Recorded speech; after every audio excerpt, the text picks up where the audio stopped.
Hi everyone, Demthany Debate Tano here, the internet's busiest music nerd, and it's time for a review of the new Holly Herndon record, Proto. Producer, vocalist, composer, avant-gardist, techno-futurist. Holly Herndon, she is back with a new record, her second for the 4AD label. And I was pretty excited to eventually get to this one because Holly is an artist that I have seen great potential in for a while. Her experimental fusions of choral music and glitch and art pop inhabit a space that so few artists are existing in today. Holly's music also seems to be a conscious effort to blur the lines of existence between humans and the technology they create, not only by processing her voice so heavily that it sounds robotic, that it sounds alien, but on this very album, this new record of hers, she's collaborating with a musical AI of her own invention, which is named Spawn, which not only pops up at a few points on this record, but actually has a feature on a track toward the back end of this project too. And as much as I think this is a cool new frontier for Holly's music,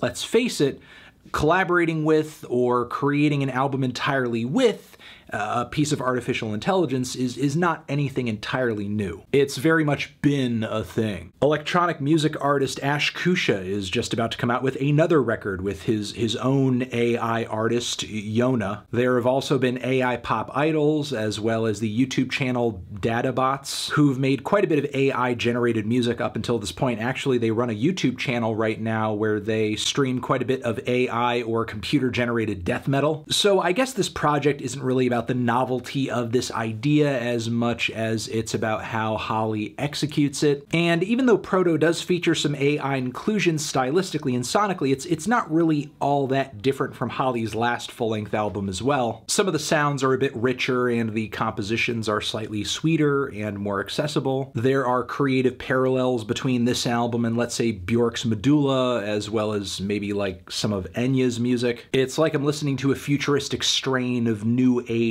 art pop that comes from a society where everyone's clothes are white. The government functions in a totally utopian fashion and we've reached symbiosis with robots. And even though technology has advanced, we're still like living in this tribal existence where the communal creation of music still matters. As there are a lot of group vocals on this record, there are a lot of musical movements that seem to pull from folk music. So all of these things are exciting ideas, they're exciting prospects, but I still walked away from this project similarly underwhelmed as I was with pretty much every Holly record up until this point. There are some compositions on this project that definitely leave a lot to be desired, and there are other cuts here that seem to be orbiting around some central experimental weird idea Holly has conceived, and even though I can appreciate how one-of-a-kind a single idea from this record is, Holly fails to organize or progress these sounds in a fashion that keeps them engaging and interesting. The song Godmother features these consistently tedious and glitchy vocal bits that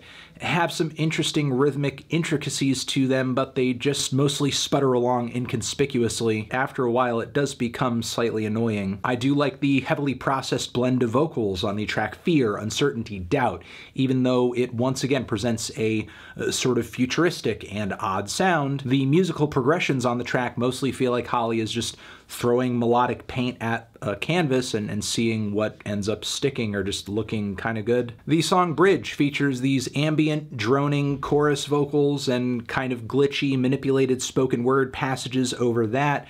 It once again presents a somewhat interesting combination of ideas, but the progression of the track is uneventful. The meaning of the song is really vague and sort of touch and go. The droning chords and abstract spoken word just don't really communicate all that much, nor are they so sonically stimulating that you could stretch them out past 3 or 4 minutes and they would stay engaging. The track Extreme Love is just one more moment that feels like a detour here. It doesn't really coalesce with anything else on the project, though honestly it's one of my favorites on the record. I do love the bone-chilling instrumental. I love the bit of spoken word telling this tale of symbiosis with these almost like microscopic beings living in our guts, and they're controlling us, and now we live in like this Borg-like state where we're all just one connected being. It seems like a pretty cool premise for a sci-fi series or a movie. But once again, the cool ideas found on this track aren't really reinforced by anything else on this very random album. I guess you could say this project is consistently odd, but that's a pretty weak thread to pull your entire album together with, especially since each track is being odd in a completely different way. There are a handful of tracks on here, though, that are genuinely good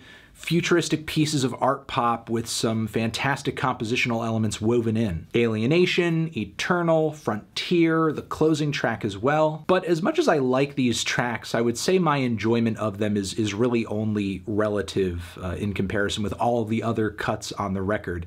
I would say a lot of these songs do tend to run a little derivative as well, even if some of the musical movements they present are beautiful. The vocal layers are also very nice. The rhythms presented throughout these tracks are very digital and grainy, but also primal. The folky chants presented throughout these tracks feel like they're coming from another world, another society, another dimension, another planet. But again, as good as these tracks are by comparison, a bulk of this album is just in a totally different place. Really totally different places, as this project is very scattered. And I'm not sure what to say about it other than that. I do admire how bold some of the experiments on here are, but a single cool experimental idea does not a good track or a good composition make. And it makes for an especially weak album when you assemble all of these half-baked ideas into a record that doesn't really have any semblance of flow. I'm feeling a decent 2 strong 5 on this one. Transition. Have you given this album a listen? Did you love it?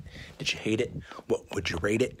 You're the best, you're the best. What should I review next? Hit the like if you like. Please subscribe and please don't cry. Hit the bell as well.